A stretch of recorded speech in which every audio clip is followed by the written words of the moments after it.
Hey guys, welcome back to another video. It's me, Mr. Cameraman, and today we're going to be talking about The Dark Knight Rises. So this is a very controversial film, I feel. I think there's a lot of people who feel like this film is great. I feel like there's a lot of people who feel like this film is overrated, and I feel like there's a lot of people who feel like this film is bad.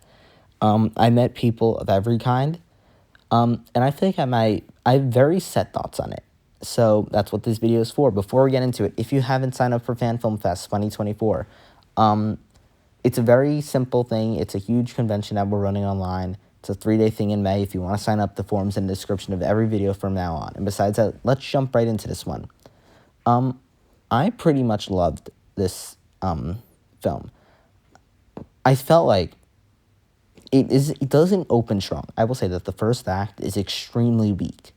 But once you get past that first act, or even the first half, once you get to when Bruce is in the pit, that's when the film excels. Because Bruce being in exile at the start doesn't really make sense.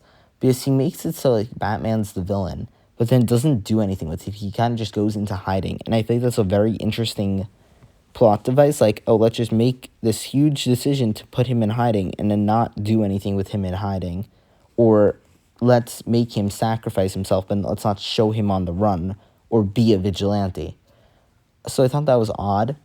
But I actually didn't hate the first part. I actually kind of like the mystery of Bruce Wayne. I also didn't hate that opening plane scene. I thought it was weird, a little bad, but I didn't think it was terrible. But past that point, I feel like the first half, really, I feel confident saying that, was pretty weak. I know everyone was like begging for a return of Bruce Wayne and stuff. And I really like his returning scene. I actually feel like is extremely strong. I think that chase scene of the Batman is probably one of the strongest scenes in the film. I feel like that's actually extremely good. But besides from that, I think a lot of the stuff that occurs in this act, or this first half even, is a lot of stuff with Bane. And I feel like Bane compared to the Joker is such a weaker villain. Because they're trying to do the same thing they would do with Joker, except it just doesn't work as well. But I actually didn't, I feel like a lot of stuff they were doing was good. I just didn't think a lot of it was great. I thought the stuff with Catwoman wasn't great. I didn't think it was terrible. I didn't think the stuff with Wayne Enterprises was great. I didn't think it was terrible. I feel like a lot of the stuff in this first half was very much like I didn't think it was good. Didn't think it was bad. I feel like it was kind of just in the middle ground. Because I really just don't feel like that first half of the film was just strong at all. I don't care for really Ra's al Ghul's daughter. I feel like she's a very weak villain. I don't think Bane was such a strong villain either. I think he could have been a strong villain if he had better choreography and stuff. But I don't know why they can never let Bane just be a solo villain. Like, they always need him to have, like, a boss. Like, I feel like that's just a little odd. But I felt like the first act definitely dragged a little. But there was also a lot of strong parts to it. I feel like the first act was like a roller coaster. It had some really high highs and then had some really low lows. There were some very good parts. I feel like a lot of stuff was very good. I feel like I enjoyed a lot of stuff in the first half. I'm going to just, if I say first act, it's first half. But there was a lot of stuff that I felt like was very weak in the first half as well.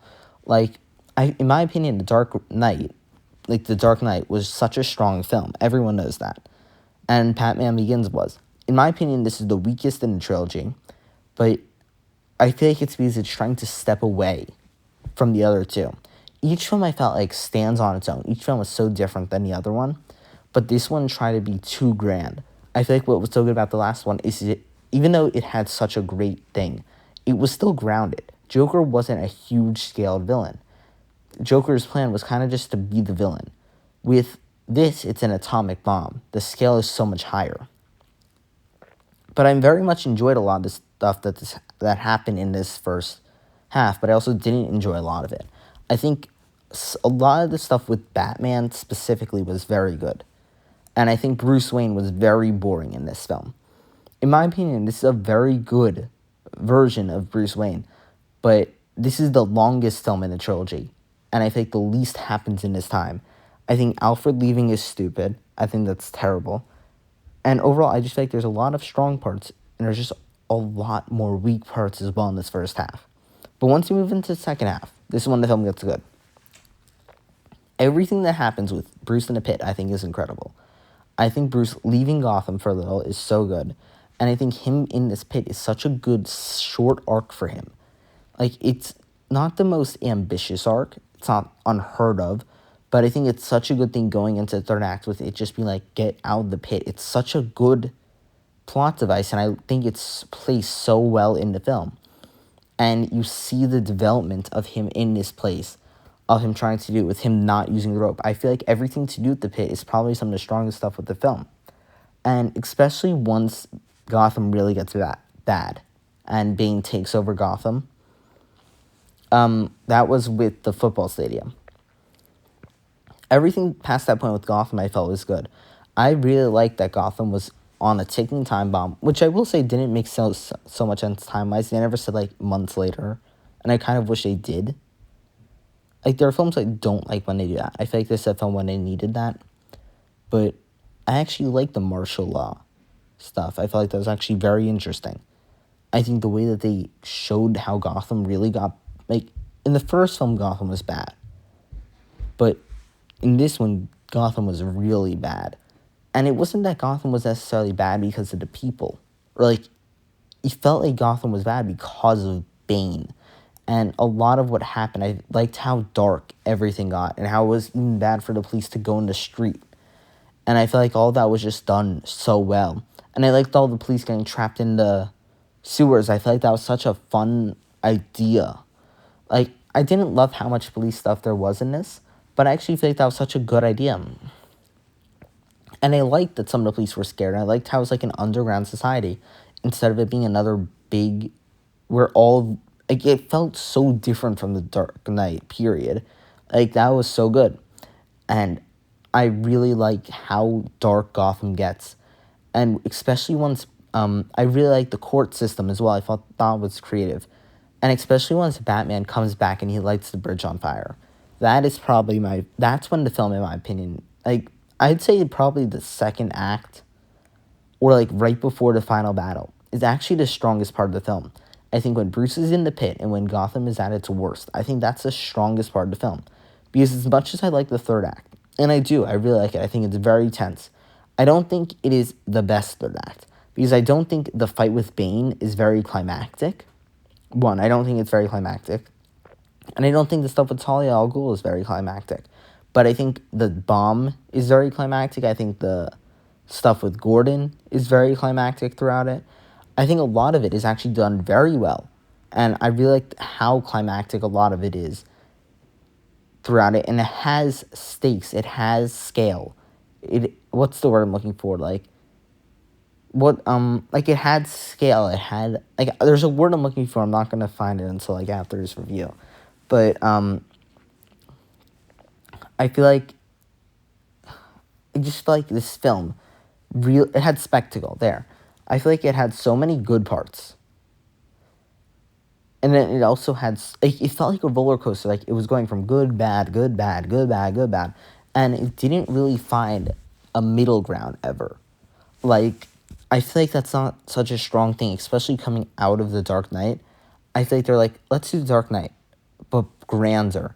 Because in the first film in the series, they did No Man's Land. In the second film, they don't do No Man's Land. Well, yeah, do they? Actually, yes, they do. Because they blow up the bridges, I think. I believe they blow up the bridges in The Dark Knight. I could be wrong. And if they do, I'm going to be pretty annoyed. But I don't fully remember them actually blowing up the bridges in The Dark Knight, but I could be wrong because I don't know why else they'd be using the ferry. But I very much like a lot of the stuff that, yes, I think the bridges got blown up. But I actually very much enjoy a lot of that stuff. And I think even though they do No Man's Land, I think in every single film, I think it's kind of useless. Like, why does Gotham need to be cut off at every Batman film? I feel like that's just a very odd decision. But I very much like a lot of the ideas that are presented in this film. I really like what Bruce does. Like, I feel like his actions are so good. And especially with him, like, driving off with the bomb. I don't get why he didn't autopilot or something. But I very much enjoyed a lot of that. I feel like Catwoman, I didn't hate her. I feel like I really wanted to hate her at times, but I didn't. but I didn't love her either. I feel like she was very much like a decent character. And I feel like that was a lot of this film. I feel like this film overall is decent. I think you're going to have a great time when it's good, and then when it's bad, it's going to be really bad. Because at the end of the day, this is some of the best Batman we get in the whole series, especially in some of those opening scenes. But as good of a Batman as we get in some scenes, we get a bad villains. Bane is not a strong villain. And I just feel like this film tries to be strong, and it isn't. And they try to do the Joker thing, but they don't. And I think there's a lot of things that I do like. As I said, I think the second act is pretty incredible. But as good as I think the second act is, I don't think that this film is really good enough to be considered, like, that good. And especially coming after Batman Begins, especially coming after The Dark Knight, I just don't think that this film is as strong as those two. But yeah, I think that's all I have to say. Thank you guys so much for watching this video. See you guys in the next one. Bye, guys.